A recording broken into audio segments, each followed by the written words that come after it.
Welcome to the Scholarship in Practice May edition.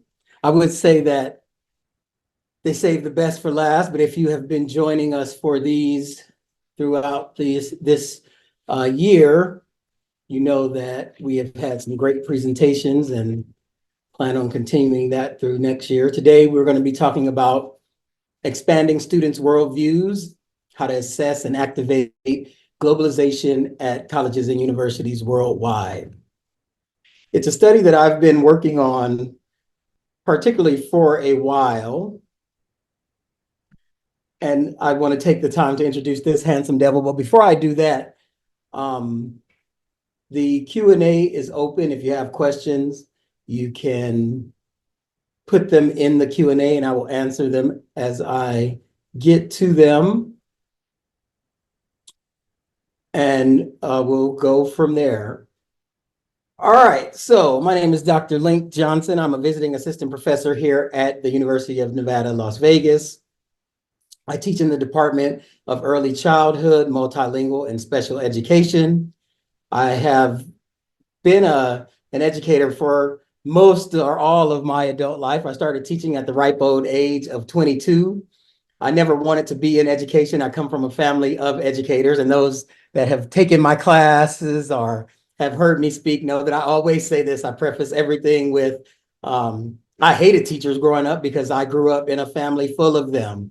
And so during holidays, if there was pie or cake or something, inevitably one of my aunts or cousins or somebody would ask me to say the 9 timetables, or I couldn't have any dessert or something wild. So I spent my time growing up, disrupting class and disrupting the teacher and trying to do everything I could to not allow learning to go on. But what made me become a teacher, I went to Morehouse College in Atlanta, Georgia. Everybody told me that, those guys at Morehouse, they're serious. They're, about learning, and you're a class clown. So, you're going to have it rough. Yeah, we'll see you back in Compton, after the first semester. And so in order to not fail, I had to teach myself the high school curriculum. That first semester of college at Morehouse, I taught myself the A through J requirements all over again, just so that I can compete and keep up with my peers. And that's when I decided that I would go back and become a teacher. And there's a longer story about me hating teaching the first few years and then finding special education, but that's for another time. I got to this study many years ago when I was getting my doctorate at the University of Southern California. Fight on. I was looking at, for my dissertation, I was really looking at Black and brown males and overrepresentation in special education. And one of my professors, Dr. Mark Robinson, told me that, it was a bigger issue, that of course, it would be expected that I would do a study similar to that because of my identification, but that I need to look at the bigger issue. And what was the bigger issue? And part of that bigger issue is this idea of having a global mindset or some global consciousness, being multicultural in action, a kind of socio-cultural competence.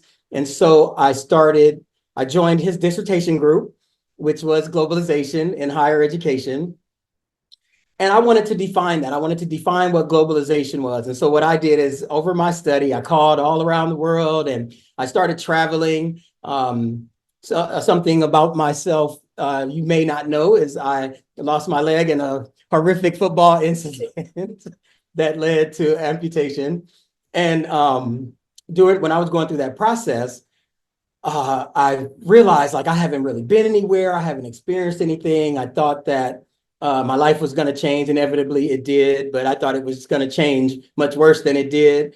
And so I started traveling. I traveled to South Korea. I went to Taiwan. I went to Hong Kong. I went to places in mainland China. And that's where this study was born, because I would go visit schools and universities, trade schools, elementaries, and I would look at, what the students were learning in comparison to how we learn here in America.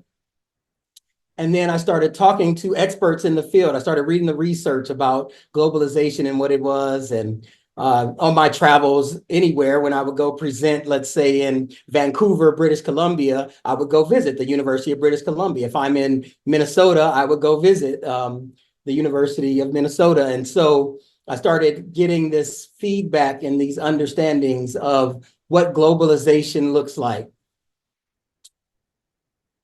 And I am the self-purported left-legged legend. After losing my leg, I had to turn that into a positive. I'm still a class clown. So of course I had to make that something of a title for myself as I journeyed through the world. Right. And so what this study has done for me personally, and we'll get deeper into that, but what it has done for me personally was it really has expanded my horizons. I've learned about the things that connect us as human beings all over the world, and how we interact, and over throughout history, how humans have engaged with one another and engaged with different cultures, and what the benefit of that really is. And so let's start with an icebreaker. I'm going to ask you to participate in the chat. We're going to call this one Global Connections.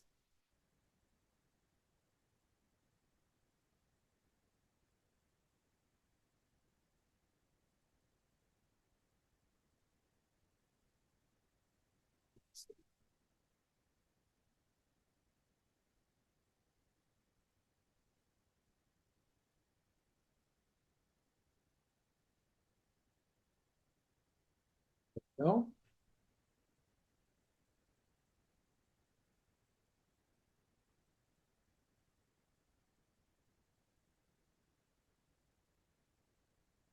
All right, so I'd like for you to, you're going to answer a couple of questions in the chat.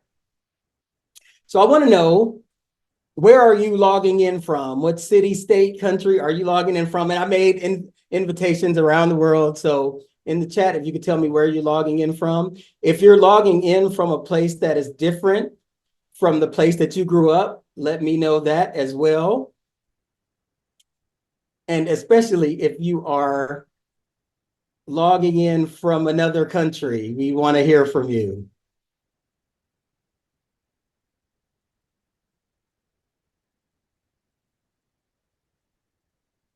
All right, I got to fight on. I got to fight on, which makes me very happy. A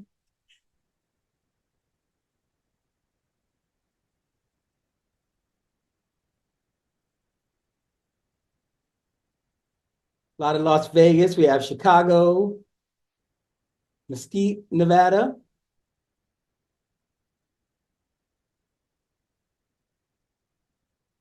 Someone from Long Beach, my neighbor. I grew up in Compton. Conyers, Georgia. I'll be in Atlanta later this month, 2 weeks from now. La Puente, I got a very good friend from La Puente.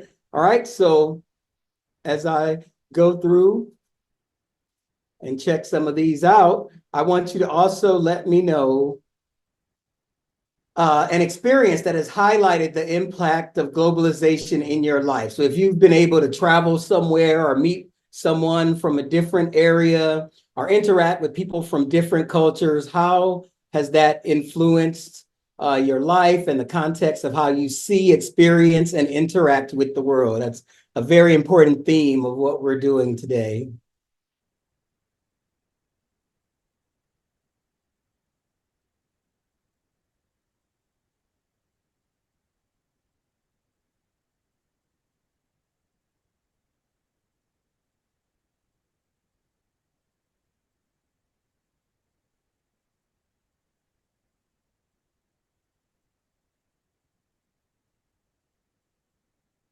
All right, cultural exchange in Japan. I've tried to get my daughter to go to college in Japan. You know, you can't study globalization and then not try to impact everyone around you. So I've been trying to convince her of that, but lo and behold, she's coming to UNLV. And definitely, globalization opens doors for you to dream bigger. You see the world as a whole. Fulbright exchange in Thailand. Excellent.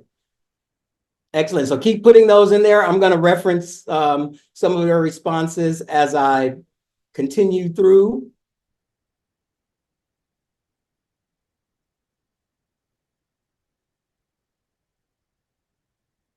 All right, so we're going to start by defining globalization. So what is globalization? And the easy answer, the easiest way to explain it to you is, no matter where I am, when I visit the Philippines 3 times a year, or when I'm going to other places or traveling around, if I want McDonald's, the McDonald's experience is always McDonald's, no matter where I am. There's no major changes. I know what to expect when I walk in. McDonald's is a global brand, or Starbucks, or insert any corporation here that works globally. So within globalization, there's this idea of a global consciousness. So I can go to McDonald's in mainland China, and what I will see are the items on the menu that I know and I'm familiar with, but there also might be some local things, maybe a quarter pounder with cheese that has hot mustard on it, or something that signifies the local color of our culture, our environment of a place. So that idea that whatever is impacted by globalization has some global consciousness attached to it. And there's brand image and recognition. I don't need to be able to read the word McDonald's in any other language. I just look for the golden arches. If I want a Coca-Cola, I look for the bottle shape, or the red color, or different things that signify those global brands. It's international collaboration. It's this idea of cross-border engagement. And since in the history of the world, how humans have made the most gains and made the most advances here on Earth are because we engage with one another across borders, across cultural borders, across geographic borders, and those sorts of things. And then, of course, with any globalization implementation, it has to come from the top down with support. So the leadership has to support these structures that impact globalization. All right, so I grabbed some numbers from a couple years ago, 2022, about the University of Nevada, Las Vegas, that I want to share with you. And these are really preliminary. I didn't do the numbers on this. I got these numbers from different departments here at the university, and they're all from 2022. And I wanted to show you. So we're looking at 3 things. We're looking at the entire population, the population that is counted as international, and then a population that I termed diverse, which includes people from different backgrounds as far as gender, our culture, ethnicity, socioeconomic status. So I lumped that group together in a group that I call the diverse group. And so if you look at students, at the time that I got these numbers, there were 31,142 students counted at the University of Nevada, Las Vegas, and only 4% were represented as international students. And we'll talk about why this is important later. And then 60% that we'll call a diverse group, which is actually very good. That's a very good number of diversity within the university student body. Of the 1,000 faculty, you have 28% counted as diverse. There was no number that told me how many came from other countries or became naturalized citizens here and then started working. So all I can do, there is no international number, just the number of diversity. And then for administrative staff, 3,282, there are 27% that identify from other countries. And then there was not much information on diversity. And so I didn't want to skew the numbers. So I did not include that on there because it would have been a smaller number based on the information that was available to me. But overall, how the University of Nevada, Las Vegas, as an example, is doing, about 15.5% of the overall population of UNLV come from another country or identify as coming from another country. And then 44% would be considered as diverse. And so that's kind of typical of what we see with institutions such as UNLV that are minority serving institutions that have opened up to more diversity, inclusion, equity, and belonging in their processes. And so we're starting to see those numbers change. All right. So as I developed this study, I had to base it on frameworks. So anytime you do research, I try to find a framework that I can use to implement this. And the first framework I found was the business scorecard. And the business scorecard is important because it teaches a person like me how to engage with stakeholders at all levels of an institution or a corporation. It guides you on how to explain what's most important, how to, when you do the kind of assessment that I'm going to talk about later, how to relate those that evaluation to someone of a higher level or at many different levels of the institution, considering the politics that can go on within a university or within corporations as well. And so the business scorecard provided these perspectives of how to view the comprehensive performance of an organization across these four aspects of its operations.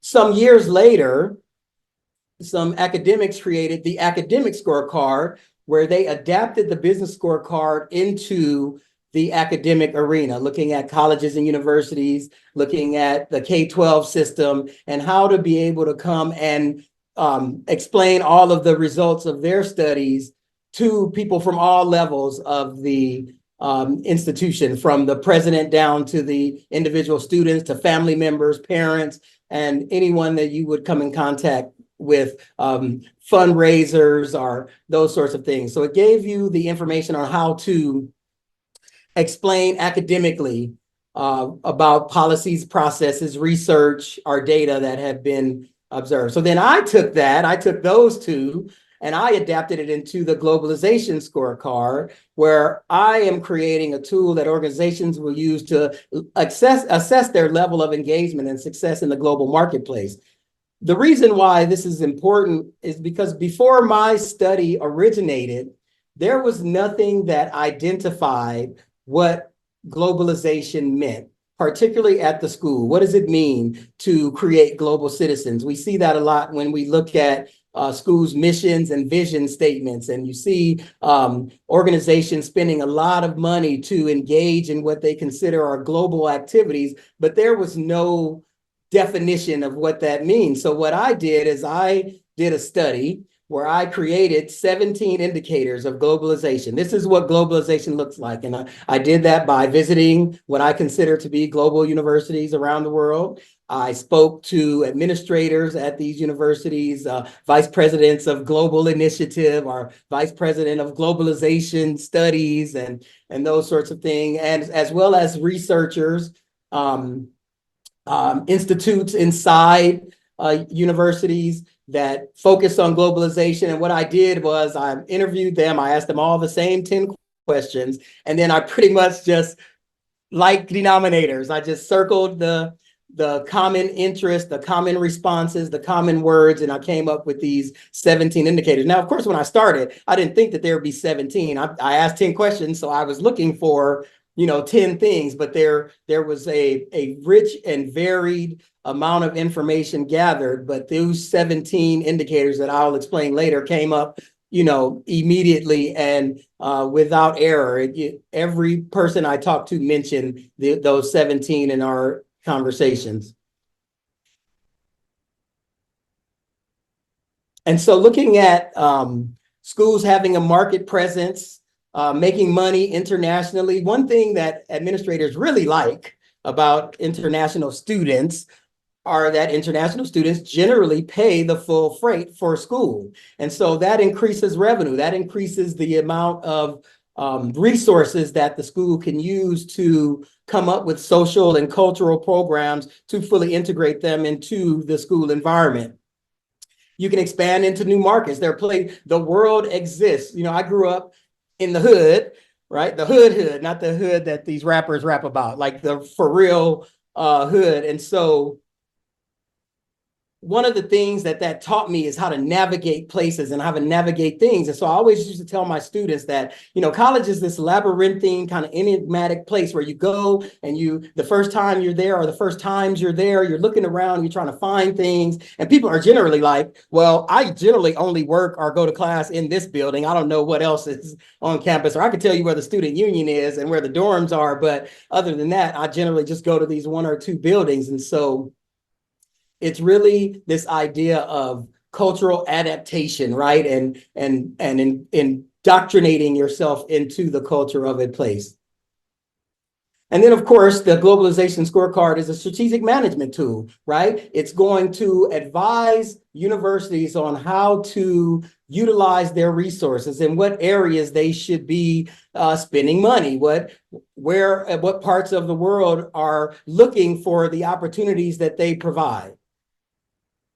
And of course, it helps organizations monitor their performance and navigate the complexities of what globalization is, right? Because imagine the immense task of Coca-Cola to everywhere that you go on Earth, your Coca-Cola should taste exactly the same, right? There should be no differences in the taste. I mean, sometimes we have quality Coca-Colas that we prefer, if you go to certain places, certain countries, certain outlets or restaurants, we think they have the best, but it's Coca-Cola's main priority to make sure that no matter where in the world you open a Coca-Cola, that you get the quality and the taste that you are expecting from that Coca-Cola. And that's what we're doing with education, right? We want educators and researchers, visiting professors that this idea of a global visiting professor to be able to go around and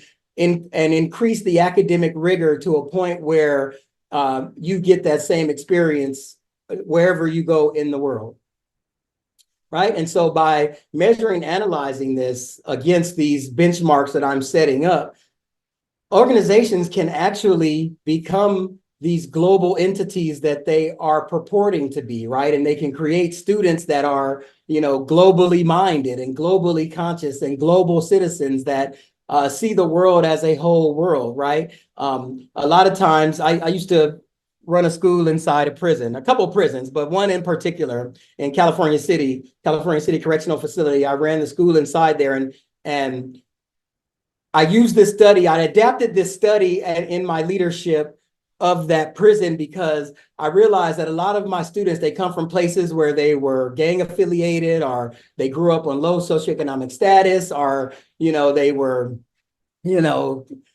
just stuck in different situations. And so I realized, like, in a lot of their lives, they really lived in a 1.5 mile border, right? They didn't go outside those borders. And so for lack of a better way to explain it, it felt like home to be sitting in prison because, in the projects, they got the barbed wire and the same fences and gates, and it just all looks the same. So for me, to psychoanalyze that situation, it was because of that containment outside of prison. That containment in prison is happening, and we'll talk about mass incarceration at another time.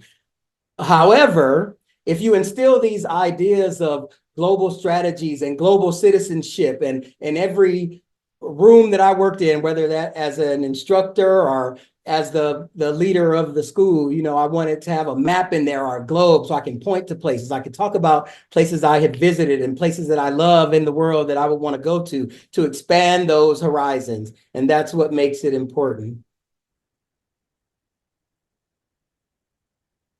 All right, so after all of the research and looking at everything and pretty much comparing colleges and universities to McDonald's, Starbucks, and Coca-Cola, I came up with this idea for the scale of global engagement. Now, the scorecards, the academic and the business scorecard gave us the perspective for why to do that, right? And we looked at the stakeholder perspective.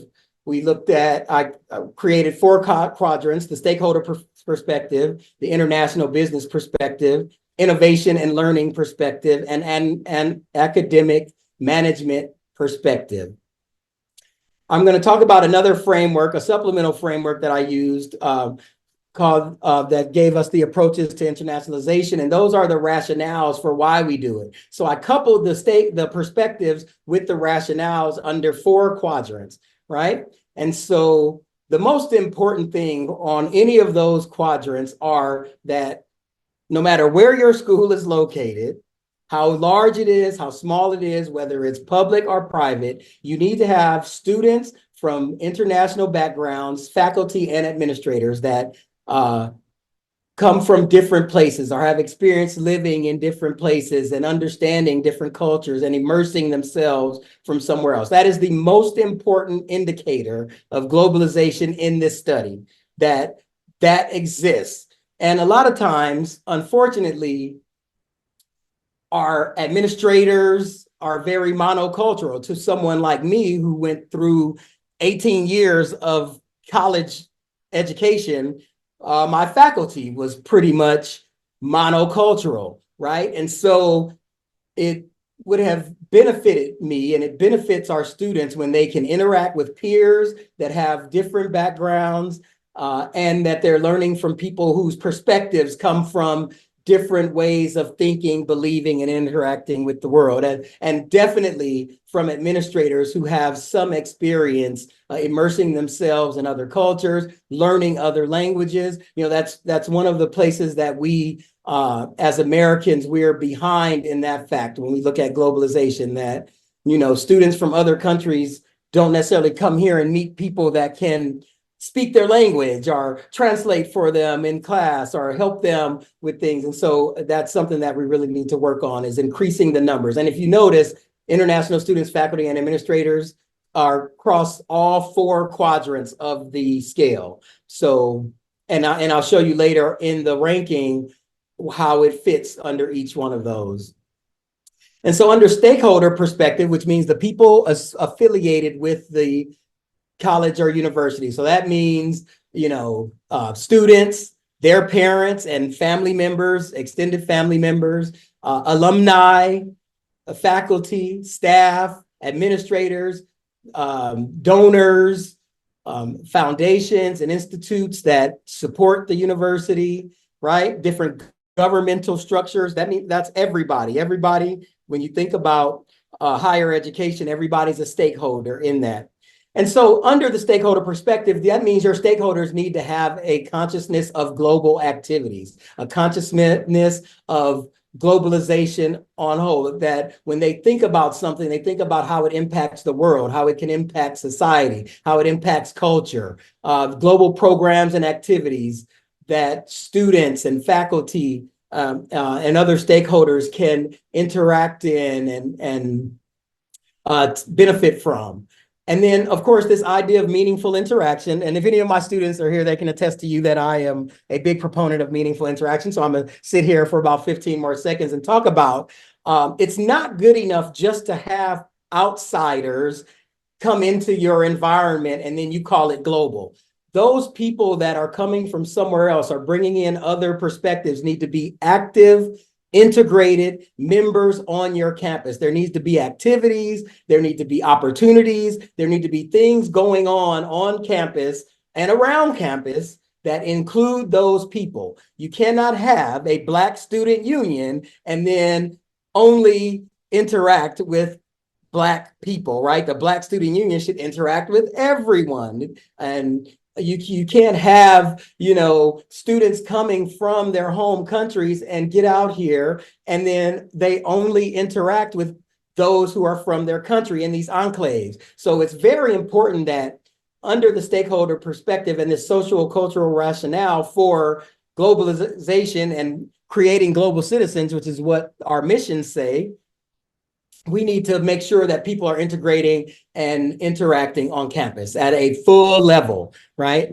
And then, of course, study exchange and study abroad programs are very important. Provide your students, particularly in a place here like Las Vegas, where, for lack of a better word, we're pretty much isolated in the state of Nevada if you don't have students that get to travel abroad and go visit other people and live with families. Those things are life-changing. They have influenced how I see the world. They influence how many people have seen the world, and we acculturate to those things.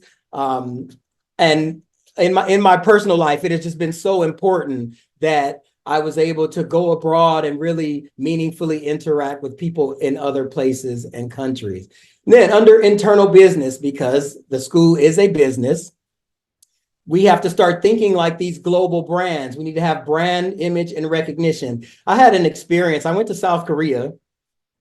And in my experience, what I love to do is I love to immerse myself in the regular culture. I don't necessarily always stay at, resorts and sit at the beach and sit at the pool. Although I love that, there's a place for that. But there are trips that I take where I want to be in the mix. I want to talk to people who are there. I can think of many examples, but I do that in my many trips to the Philippines. I also did that when I visited Cuba. That was very important that I did not stay at a resort. When I went to Cuba, I wanted to be in the mix. Dominican Republic, I can name countries on and on, but in those experiences, it was important for me to connect with things. So back to my story, I was in Korea, South Korea, and I'm looking for a hot pot place or some place to eat. I'm looking like for the best place to eat, and it led me to this alley, which happens often. I don't suggest that you frequent alleys when you're traveling out the country, but if they got the best karaoke bar and it's in an alley, you got to go there. If it's the best, hot pot place, you have to go there. It's very important. So anyway, I'm walking into this alley and I see 4 or 5 people with USC gear on. And I'm like, oh my God. So I start with the fight on, I do all the things, right? And I asked them, like, what are you doing here? And of course, they asked me, what are you doing here? And so we talked about that, and I found out that USC has a international office in South Korea that is run by people to recruit students that will eventually come to one of the campuses that USC has. USC has campuses in Hawaii. They have campus in Southern California, obviously, and 2 campuses, the main campus and then a campus that they use in Orange County. And so trying to recruit people there. And so they have this building with USC on the side, right? And they also have swag, right? The stuff where people can see their brand and they can interact with it. And even if you don't know what USC is, you see it enough times, you become curious about that. And then, of course, international partnerships. Not just partnering with people here in America, but looking around the world to where some of the best partners can be. Where are some of the expanding programs that we want to be a part of? What are some things in the world that are working instead of staying so closely focused on America? And one thing that I'm going to say about internal business perspective is there's been a lot of fights, in the history of America about like building borders. And I, as a person who listens to hip hop, I want to defer to some hip hop philosophers that asked, so are we building all these walls to keep people out or to keep us in? And so a lot of times it appears that we're blocking off the country because we don't, whatever reason that you have for doing that. But it also keeps us locked into thinking that we can only get things in this country and do things in this country and have things in this country. And there's a whole world out there. So sometimes we limit ourselves by doing that. So any business majors or people that want to go into business for themselves, that's my little 5 cents about expanding your partnerships. Also, this idea of funding and fundraising for global activities. It's very important that these activities take place, and they're going to cost money. It is not easy to travel around the world anymore. We don't migrate as easily, quote unquote, for lack of a better term, that as we did in the past. And so now we have to come up with money for these activities. And then, of course, joint ventures and degree programs. University of Nevada, Las Vegas is in one of the biggest gambling centers on earth? Why don't we connect with other places that have the same thing and the same programs and the same ideas? We have, our hospitality program is world class already by itself. And so why don't we partner with other universities around the world that are in cities like ours and have an influence on that and learn from that, and then bring people here to bring some of their effective and efficient methods of doing business here. It's again very important that we do that. And then of course, innovation and learning in teaching and learning processes, the academic rationale we should be doing. I need to partner with other researchers on this research right here. I need to know what globalization scholars in China believe about this idea of globalization, because China is pumping billions of dollars into this idea. I need to know what are the things that universities do that have high rankings in the ranking methodologies. You know, what are they doing that other universities can line with? So looking around the world and figuring out who to collaborate with, having publications and citations worldwide. And then this idea of active academic cross-border engagement. We should be doing international presentations and going to international conferences and learning on a worldwide level at a higher level.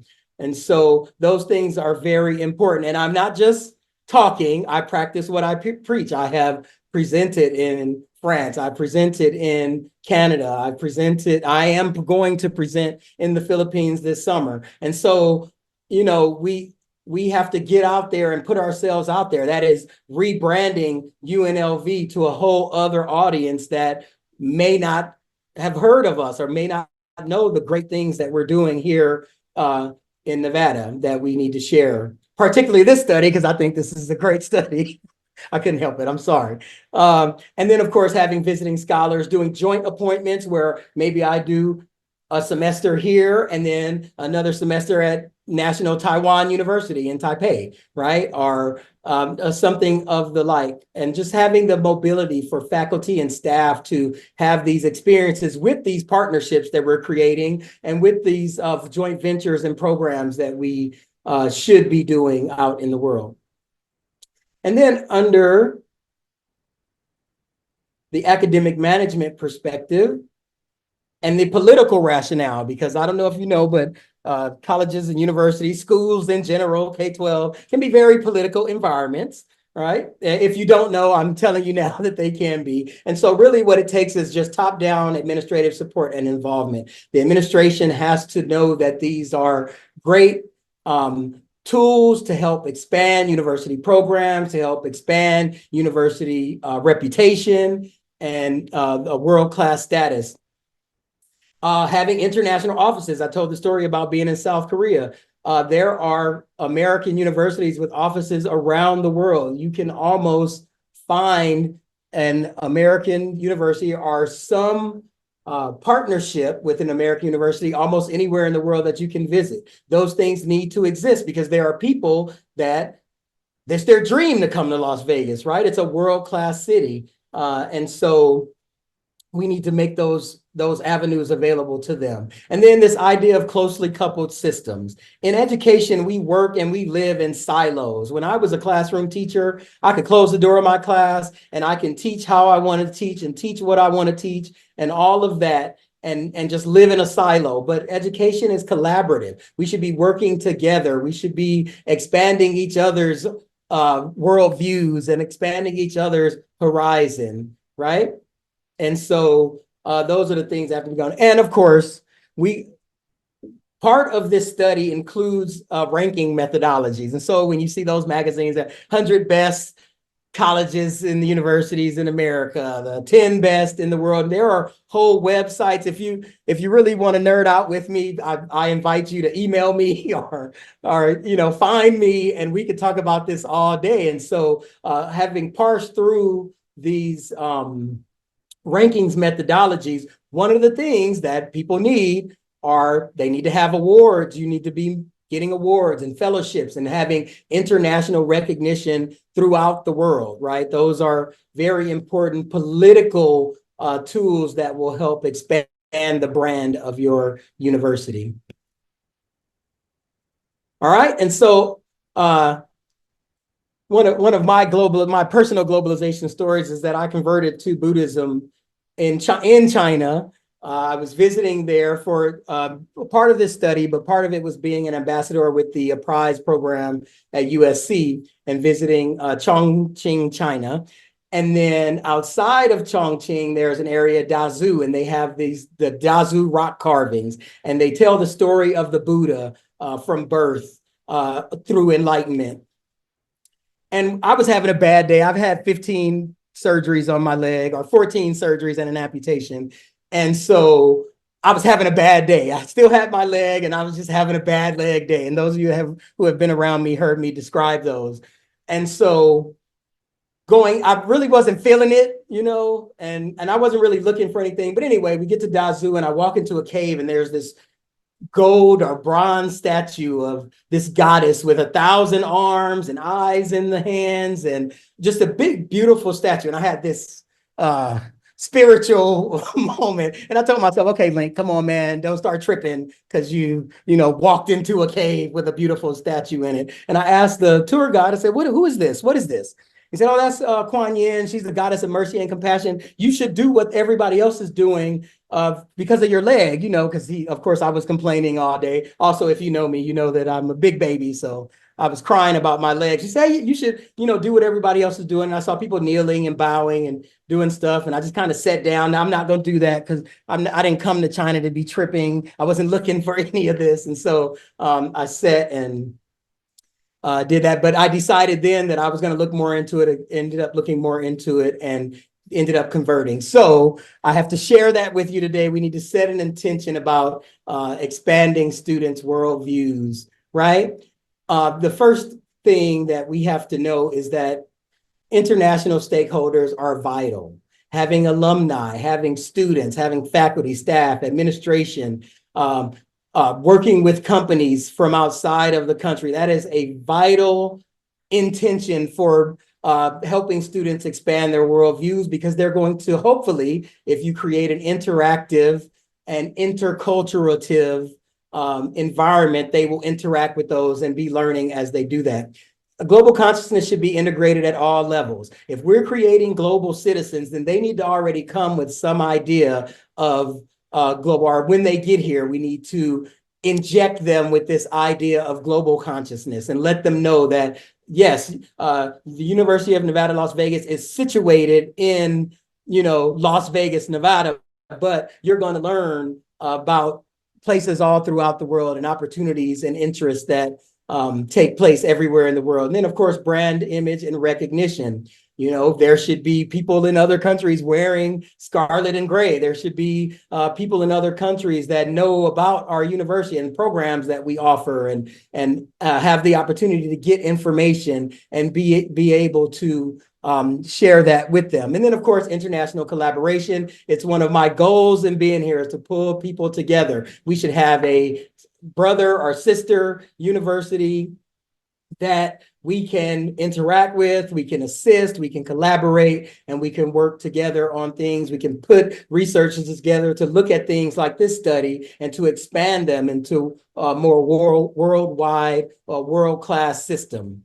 And then, of course, administrative involvement and support are necessary. If you can't do it without that, if you're not getting things approved, if the policies and the procedures don't necessarily give in toward people doing things around the world. And that doesn't just mean, there are brave people in the world. I'm not that brave, but there are brave people in the world that want to go into places where there's war and famine and disease and all these things. And from this study, we're saying you need to give them that opportunity and provide the framework for them to be able to thrive worldwide.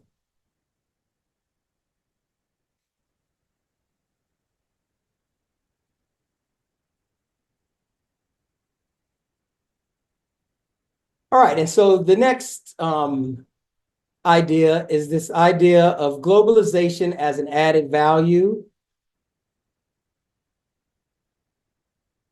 Right? So when we when people interact with your school, your classroom, your university, your whatever, whatever you're doing, if you're in social work or if you're in education or if you're in government affairs or anything, when people interact with you, they should get a sense of this idea of you looking at the world as a whole. We are not just American citizens, we are world citizens. And what happens in the world matters to us because we're all kind of existing on this rock spinning through space and time. And we are sharing in the experience of being here. And so we need to include one another and work together. And so the people that interact with you should have some part of their mindset expanded. They should learn something from you. We should, there's a phrase that we would talk about when I was growing up, each one teach one, right? You need to be adding to people's lives. And so for students, for people that visit our campus, people that interact with you on a personal and professional basis, they should receive some value for that. I used to always tell my students or students that were at schools that I was the leadership of or any position I am, there should be a benefit for you knowing and interacting with me. And that doesn't mean that the relationship is one-sided or that I do, have to do things for you or open doors for you or any of that stuff, which that's part of it. But I should add value to your life. Having conversations with me should add to you, right? And it should help you to understand. So how do we do what I'm proposing to do? So I came up with this idea that we have to have a vision for what it looks like. We want to expand students' worldviews. We want the education system here in America and abroad to look at this idea of global consciousness and engagement and then actively pursue it. And we're doing that because, first of all, the world is smaller because of social media, right? We can be anywhere in the world, the internet, we can do and go and see and experience anything. I was just sharing with my wife a video, and it showed this expensive day that you could have with your spouse in Las Vegas, and how much money it was, and it's so expensive, but I could dream, right? I can daydream about having that experience. And so if it doesn't just have to be here, it could be any city in the world where I can do that. What the goals are, how I'm going to collect data, and then how do I inform the people who will benefit most from my data? And so I created this assessment tool called the Johnson Ranking of Global Engagement, the George, or if you want to be fancy with it, we call it the Jorge, JRGE. And so that's how we will activate this cycle of going from this being just an idea that I compiled and something that I'm personally and professionally attuned to making it something that's actually active that can be used outside of just talking about it and writing about it. Right? So when we look at globalization as an added value, we think about, of course, infusing global consciousness has to be there. Students need to always be thinking about the world. One of the experiences that I had traveling abroad was being in Hong Kong and learning about World War II. So, of course, I took history. I wasn't great at any subject in high school, to be fair. And then even in getting my BA, I wasn't an honor roll student till graduate school. I hope that's not telling too much, but if you want to meaningfully interact and know the truth, then that's the truth, right? And so being able to be in Hong Kong and realize like the impact on Hong Kong of World War II while I'm sitting there, it was a much richer experience than reading about it or not reading about it, right? Because miseducation happens. We talked about, and when I was taking US history and we went over World War II, we talked about what the impact of World War II was to America and how we got involved in World War II. I never imagined in other places, the literature that came out of that time period, the imperialism that was going on, our colonialism that was attempting to happen, and those sorts of things, the actual boots on the ground fights that we're having, because we don't really have that experience here in America. And so to be somewhere where there was actually war happening at World War II, it was interesting. And it gave me a different viewpoint of different countries, Japan at the time, and China and what they were doing. And of course, with Hong Kong being a British colony and those sorts of things. And then I created this idea of I coined a phrase called interculturation. And what that means is we know about assimilation, right? For many of us, going to college at predominantly white institutions was an assimilation. It was a disappearing act, right? I need to act and behave in places such as this, like this, or I need to be non-threatening, or I need to whatever the case is. And we've also heard of acculturation, where we get into a culture and we just kind of adopt and mold into the things that culture is teaching us. Well, interculturation is two ways, right? It's not just you adopting information from a culture, or it's not you disappearing or melting into a culture. It's you actually having some impact and input on the culture as well. And this involves multiple perspectives, experiences, and existences. You can't be threatened by somebody that has a different perspective than you. And then, of course, the stakeholders' perception. If alumni, if students from the school feel like you are really having an impact, that's a source of pride for them. They begin to refer you to other people. They begin to proselytize to people about the benefits of interacting with you and your institution or classroom or whatever it is. And then, of course, I talked about interaction and integration. All right, so really quickly, I wanted to jump on to Chiang. Chiang created these rationales for why we should internationalize education. And then inside the rationales, he also created what are the approaches to doing that. So you saw that I coupled the rationales with the perspectives of the business scorecard and academic scorecard. And then I'm using the approaches in order to provide feedback to places that I interact with. It's a framework for internationalization that I'm using, and it takes the four approaches, which are the activity approach, which talks about what people can do, the competency approach, which talks about what people can learn, the ethos approach, which talks about what can happen in the culture and climate, right? That's that meaningful interaction piece. And then the process approach, which talks about what can be integrated or infused into programs so that your students can benefit from this.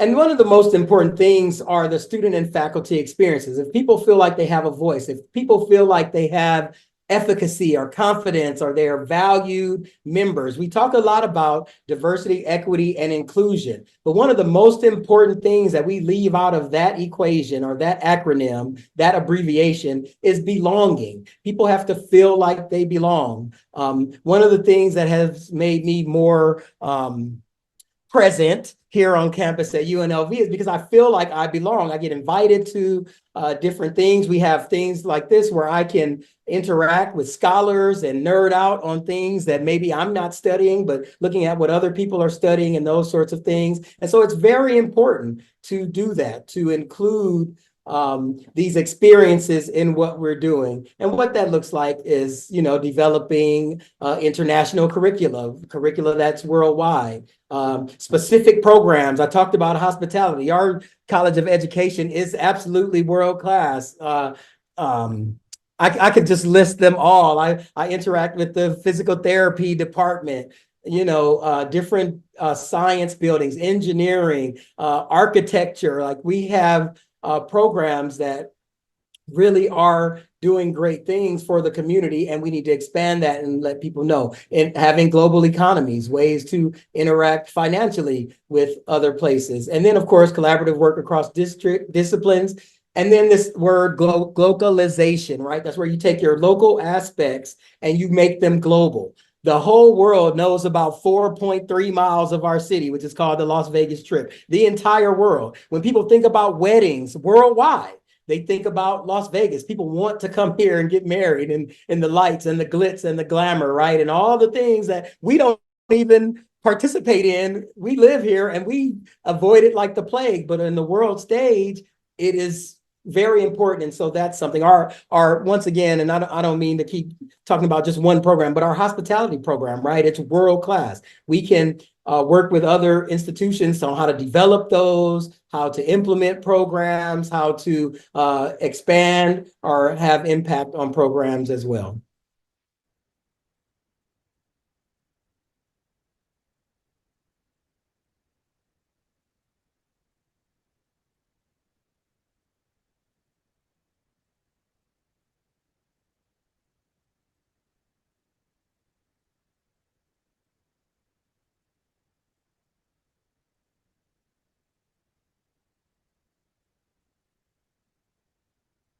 All right. So these indicator criteria and the benefits of doing this.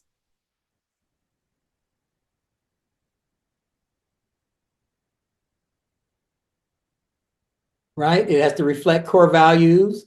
They need to be simple and meaningful.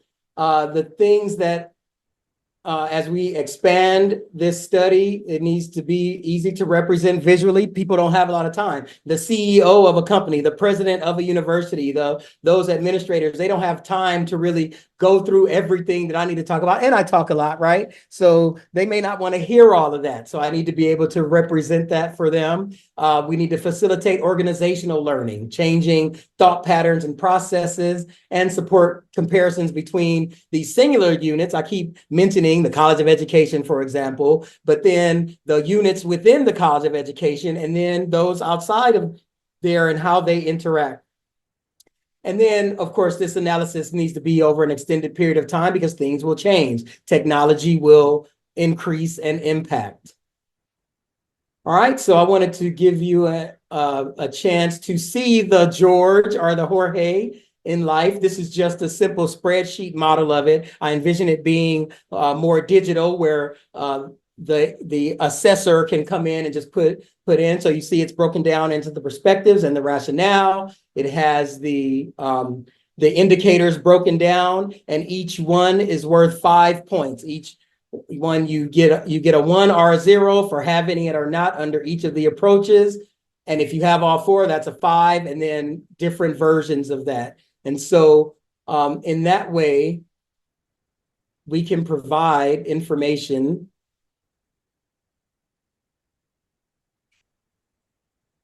on the institution level, the impact that they're having, the impact of their research, how people are meaningfully interacting, eminence in the field, and then in achievement, what it looks like what those joint research, travel, and study activities look like, global competencies, intercultural development, international processes, and then, of course, any issues of safety are concerned.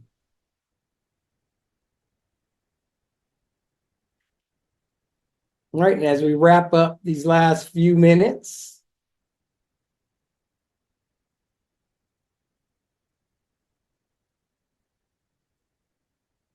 I'll introduce to you the tripartite pew, which is based on the three-legged stool and is part of the globalization scorecard. And so you see the George or the Jorge up here with student experiences, faculty experiences, and curriculum.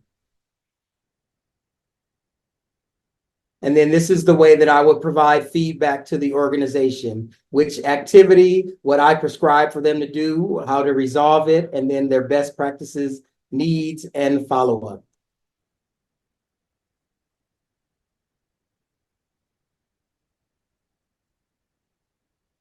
So we need to maintain a very large international student body, faculty, staff that are integrated into campus life who influence globalization programs and processes. We need to focus on the kinds of experiences institutions want students, faculty, and staff and leadership to have. and establish systems of processes that depend on the needs and desires of students and faculty and staff. I want to thank you all for joining me today as I talk about my passion project. And if anyone has any questions, you can email me, or you can find me on the social networks out there under Dr. Link J. And I look forward to hearing from you about your ideas on how to push this forward. And again, we do this every month here at UNLV. I'm just so happy to be able to do this. And so come back in the fall so you can do this some more with some of my esteemed colleagues. I have to say before I leave that thank you to my wife, Mrs. Christine Johnson, for hooking my PowerPoint up. I want to publicly thank you, and everybody have a great rest of the day.